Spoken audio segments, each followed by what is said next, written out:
Year 2023 के CBSE class 12th में boards exam में पूछे गए एक क्वेश्चन के साथ जो कि मैग्नेटिक इफेक्ट ऑफ करंट वाले चैप्टर से उसको लेके मैं आपके सामने हूं। Hello everyone, welcome to challenger classes. My name is Udit Gupta. तो ये जो क्वेश्चन है ये आपसे क्या पूछ रहा है, एक अल्फा पार्टिकल है जिसको हम एक वी वेलोसिटी जो कि 3 इंटू 10⁵ मीटर पर सेकेंड है उससे प्रोजेक्ट कर रहे हैं एक मैग्नेटिक फील्ड में, और हमें बताना है कि मैग्नेटिक फील्ड में एक अल्फा पार्टिकल को लॉन्च करने के बाद उसके पास क्या एक्सेलरेशन आएगा, उसके पास एक्सेलरेशन क्या आएगा ये हमें बताना है।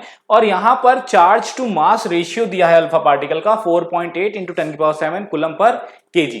तो देखिए क्वेश्चन बड़ा सिंपल है।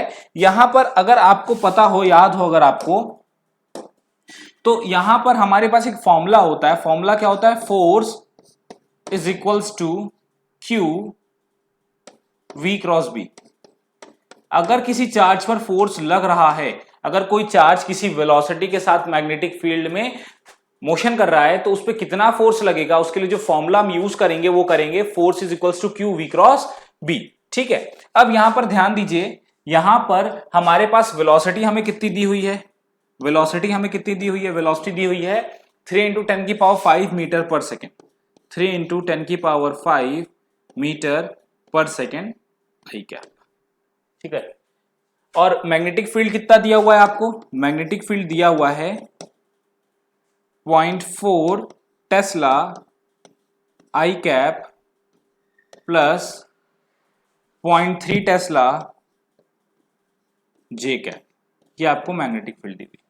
ठीक है, अब यहां पर देखो, किसी भी पार्टिकल पर फोर्स लगता है ना, तो एक जनरल फॉर्मूला हम यूज करते हैं फोर्स निकालने का। वो जनरल फॉर्मूला होता है force is equals to mass into acceleration.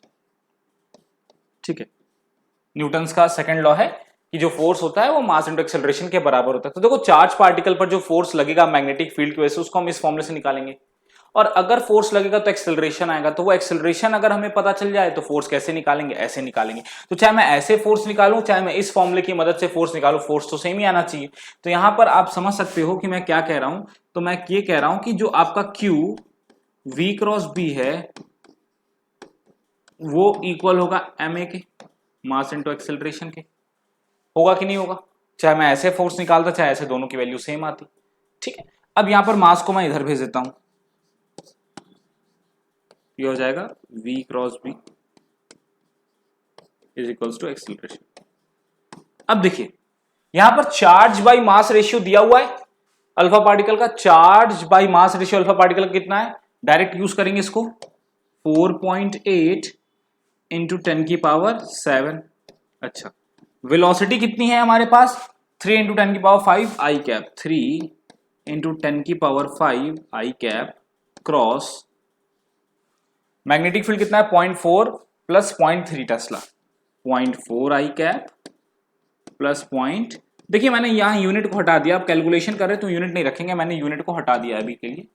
ठीक है, अब देखिए क्रॉस प्रोडक्ट आपको आता होगा, आई क्रॉस आई 0 होता है। आई क्रॉस आई 0 हो जाएगा तो 3 इंटू 10⁵ का 0.4 से मल्टीप्लीकेशन नहीं हो पाएगा, क्योंकि जब आप मल्टीप्लाई करोगे तो आई क्रॉस आई से 0 हो जाएगा पूरा। अच्छा, आई क्रॉस जे, आई क्रॉस जे हो सकता है ना। ठीक है, मैं क्या कह रहा हूं इसको मैं यहां पर समझा देता हूं आपको। मैं वहां फाइनल सॉल्यूशन में अपना डायरेक्ट वैल्यूज लिखूंगा। जैसे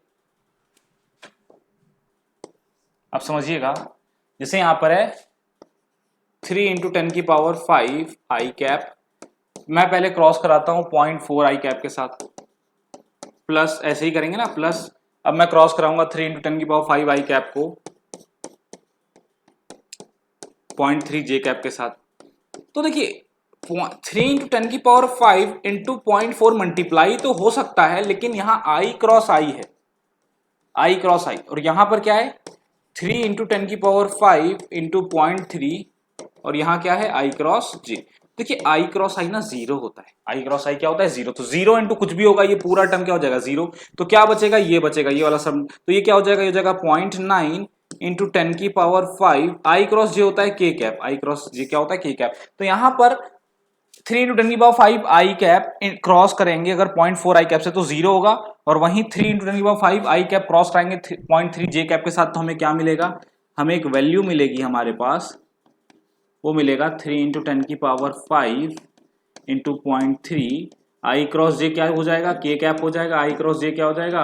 के कैप हो जाएगा। तो एक्सेलरेशन क्या आएगा, अभी मल्टीप्लाई करते हैं, फाइनल कैलकुलेट करते हैं। देखिए 4 पहले मैं 3 इंटू 0.3 करता हूं तो क्या हो जाएगा, ये हो जाएगा 0.9 हो जाएगा, ठीक है।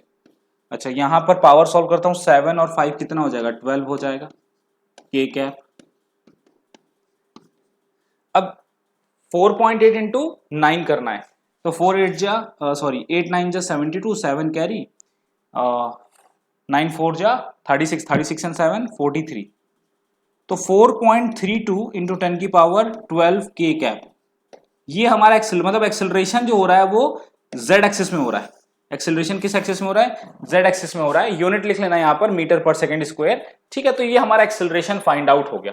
तो कितना एक्सेलरेशन आएगा अल्फा पार्टिकल पर, 4.32 इंटू 10 की पावर 12 मीटर पर सेकंड स्क्वायर का एक्सेलरेशन आएगा, z एक्सिस में आएगा, के कैप यानी z एक्सिस में एक्सेलरेशन होगा, ठीक है। आई होप आपको ये सॉल्यूशन समझ में आया होगा। इसको नोट डाउन कर लीजिए आप लोग और दोबारा इसको फिर से प्रैक्टिस करिएगा खुद से, ठीक है।